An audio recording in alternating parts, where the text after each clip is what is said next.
성화일기를 쓰는 영역은 심판대 앞에 서서 하나님께 직구하게 될 청지기, 제사장직, 예배자 삶 영역입니다. 이 청지기, 제사장직, 예배자 삶은 제이모 신학원론 상권, 중권, 학원의 핵심 주제이고요. 청지기, 제사장직, 예배자 삶의 신앙 열매가 제이모 삼중직입니다. 제이모는 그리스도 군사들을 말하고요. 제이모 삼중직은 세 가지인데요. 그리스도인이라 일컬어지는 예배자 삶, 축복명령 수행 예배자 삶, 하나님 나라 확장에 기하는 예배자 삶, 이렇게 세 가지가 제이모 삼중직이고요. 이 제이모 삼중직의 신앙 열매가 제이모 청지기, 제사장직, 예배자 삶의 신앙 열매입니다. 첫 번째로 비로소 그리스도인이라 일컬음을 받게 되었더라, 즉 그리스도인이라 일컬어지는 예배자 삶에 대한 설명인데요. 사도행전 11장 26절을 보면 만남에, 즉 바나바가 안디옥에서 목회를 하는데 다소에 바울한테 가서 바울과 함께 목회를 하자 하고 이제 데리고 왔죠. 초빙을 했죠. 그래서 안디옥에 바울을 데리고 와서 바울과 바나바가 교회에서 1년간 모여 있어 큰 무리를 가르쳤고, 제자들이 안디옥에서 비로소 그리스도인이라 일컬음을 받게 되었더라 라고 성경은 명확하게 그리스도인은 어떠한 삶의 증거들로 인해서 비로소 일컬어지는 것이다 라고 성경은 명확하게 기록을 하고 있습니다. 따라서 그리스도인은 신앙의 삶의 증거, 하나님께서 기뻐하시고 세상 사람에게도 칭찬을 받는 세상의 빛과 소금이 되는 어떠한 역할들, 그런 거를 통해서 타인이 예수 믿는 사람이 맞구나라고 인정을 해주는 것입니다. 예수님께서도 복음서들을 보면 종교 세력들이 쫓아다니면서 많이 엿봤지 않습니까? 예수님은 공생의 기간 동안 계속적으로 엿보임을 당하는 상황에 계셨습니다. 바로 저와 여러분들도 세상 사람들, 가족 또는 교회에서 계속적으로 엿보임을 당하는 존재들입니다. 그 엿보임을 당하는 그 모든 것들을 통해서 그리스도인으로서의 어떠한 증거들이 인정이 되어질 때 비로소 그리스도인이라고 일컬어지는 것입니다. 그리스도인은 신앙인의 극 존칭어입니다. 최상의 존칭어가 그리스도인입니다. 비로소 그리스도인이라 일컬음을 받게 되었다라고 하는 사도행전 11장 26절의 기록을 근거로 그리스도인은 삶의 증거들로 인해서 남한테 인정받아서 일컬어지는 신앙인 극존칭어입니다. 여러분들 앞으로 그리스도인이라는 단어는 이러한 개념을 이해하고 사용하셔야 됩니다. 명목상 그리스도인, 이런 거 말이 안 되는 단어입니다. 있을 수 없는 단어예요. 종교적인 단어입니다. 그리스도인이라는 단어는 비로소 일컬음을 받는 결과가 그리스도인입니다. 축복명령 수행 예배자 삶은 창세기 1장 28절 말씀인데요. 창세기 1장 26절 27절에 하나님께서 사람을 창조하시면서 계획을 하십니다. 피조물을 하나님을 대리하여서 위탁왕으로 하나님의 형상대로 사람을 창조하시면서 위탁왕으로 피조 세계를 관리하게 하시려고 하나님의 형상대로 남자와 여자를 창조하시죠. 그리고 창세기 1장 28절에 그 하나님의 형상대로 창조하신 남자와 여자에게 먼저 복을 주십니다. 하나님이 그들에게 복을 주시며 하나님이 그들에게 이르시되 여러분과 저는 하나님께서 이 세상에서 살아나가는 데 필요한 모든 것들을 성경 말씀으로 약속으로 주셨는데 그 핵심은 하나님과의 관계를 올바르게 하고 신앙을 하면 내가 니들을 복을 주마. 이 세상에서 신앙하면서 먹고 살기에 필요한 모든 것들을 다 해결해 주마라고 성경은 기록하고 약속을 하고 있습니다. 저 축복명령 창세기 1장 28절은 하나님께서 하나님의 형상대로 사람을 남자와 여자를 창조하시면서 첫사람에게 하신 명령이기 때문에 성경의 핵심 주제이며 가장 중요한 말씀입니다. 하나님께서 먼저 복을 주시고 그 다음에 생육하고 번성하여 땅에 충만하라 축복명령을 하나를 주셨고 정복하라 축복명령을 주셨고 다스리라 축복명령을 주셨습니다. 축복명령은 세 가지인데요. 충만하라, 정복하라, 다스리라 이렇게 세 가지가 축복명령입니다. 이것은 본인이 제이모 신학언론에서 중권의 대부분을 할애해서 서술한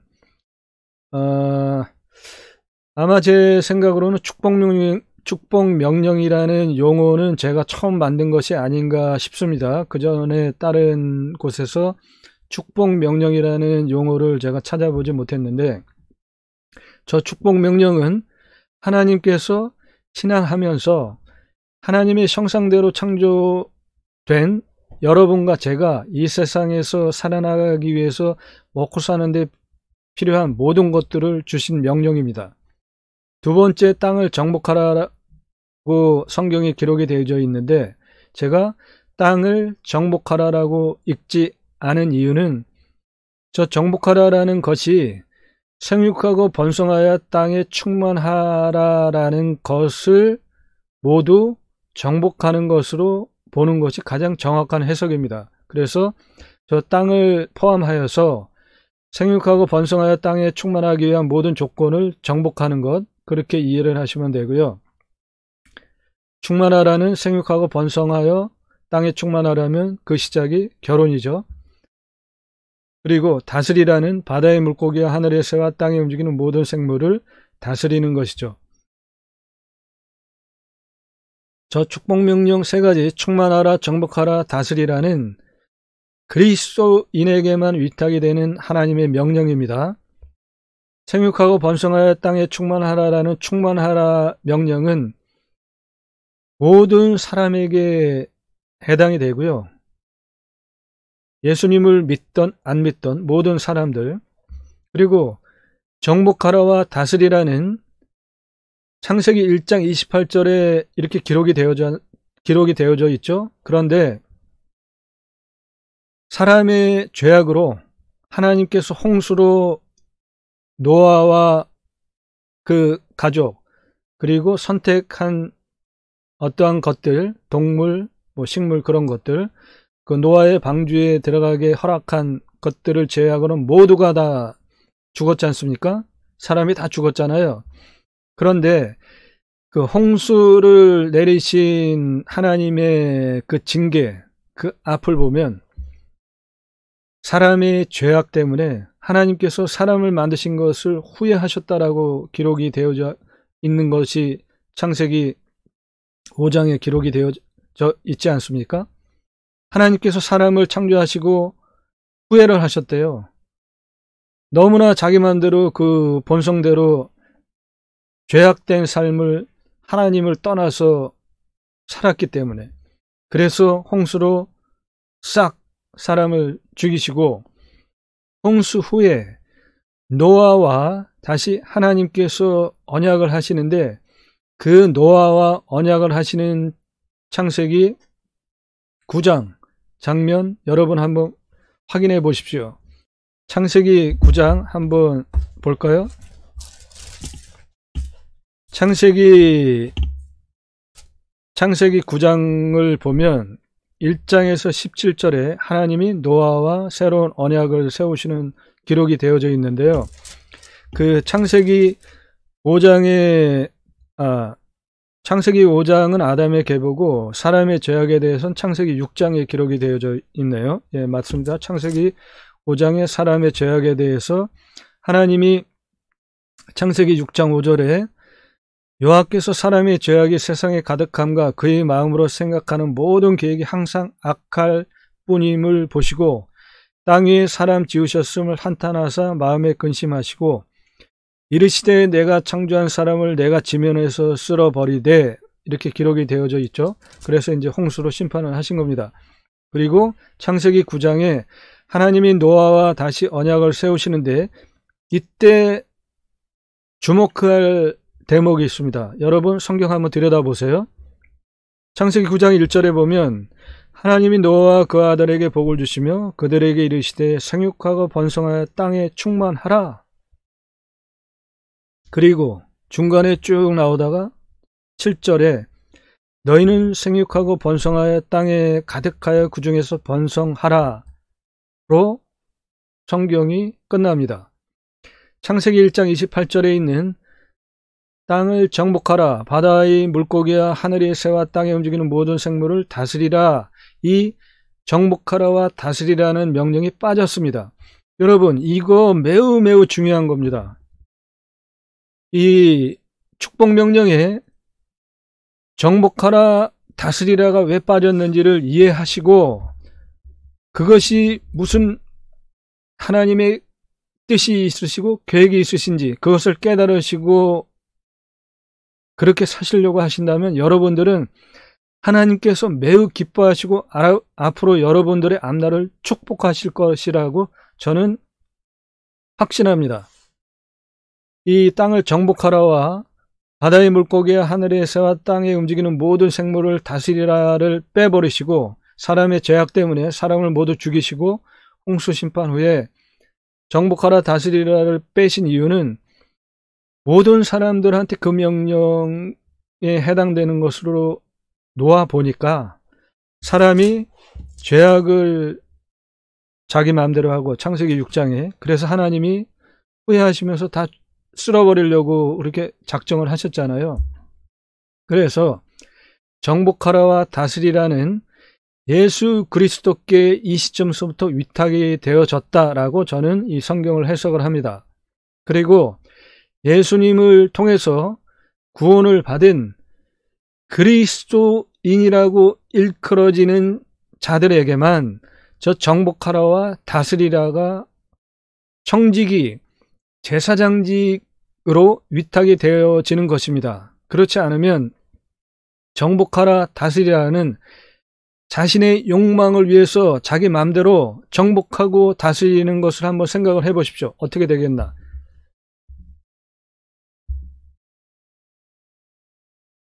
1차 대전, 2차 대전, 그리고 지금 이 시대를 살아나가는 이 시대에 여러분들의 삶, 세상적인 삶 행복하십니까?